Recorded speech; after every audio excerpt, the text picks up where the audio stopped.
Telugu story time for kids official. నిజమైన మిత్రుడు ఎవరు?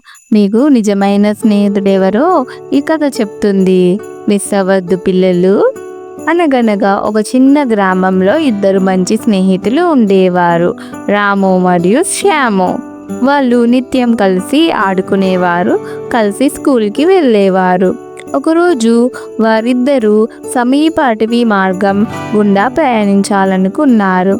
రాము అంటాడు, నీవు నా స్నేహితుడివి కదా, ఏదైనా కష్టం వస్తే మనిద్దరం కలిసి ఎదుర్కొందామని. అప్పుడు శ్యామ్ అంటాడు, అవును, మన మధ్య నిజమైన స్నేహం ఉంది కదా అని. వారిద్దరూ అడవిలో చెట్ల మధ్యలో పక్షుల పాటలతో నడుస్తూ అడవి లోపలికి వెళ్ళారు. కానీ ఒక్కసారిగా ఒక పెద్ద ఎలుగుబంటి అటుగా వచ్చింది. ఎలుగుబంటి గర్జన చేయడంతో శ్యామ్ భయంతో పరిగెత్తాడు. పక్కనే ఉన్న చెట్టెక్కాడు. రాముకి చెట్టెక్కడం రాకపోవడంతో నేల మీద పడి ఊపిరి ఆపేసి చనిపోయినట్టు నటించాడు. ఎలుగుబంటి దగ్గరికి వచ్చి రాముని ముక్కుని చెవును వాసన చూసింది. ఎలుగుబంట్లు చనిపోయిన వారిని తిననని తెలిసి అది వెళ్ళిపోయింది.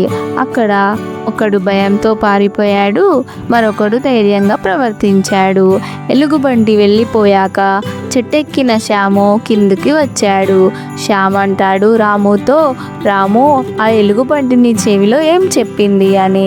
రాము నవ్వుతూ, అది ఎలుగుబంటి నా చెవిలో అసలైన స్నేహితుడు కష్టకాలంలో కూడా తోడు వదలకుండా ఉంటాడు అని. శ్యాము మౌనంగా నిలిచిపోయాడు. మోరల్ ఆఫ్ ద స్టోరీ, ఈ కథ మనకు నేర్పే పాఠం ఏమిటంటే, నిజమైన స్నేహితుడు ఎప్పుడూ కష్ట సమయంలో తోడుంటాడు. అవసరానికి అందుబాటులో లేనివాడు మిత్రుడు కాడు.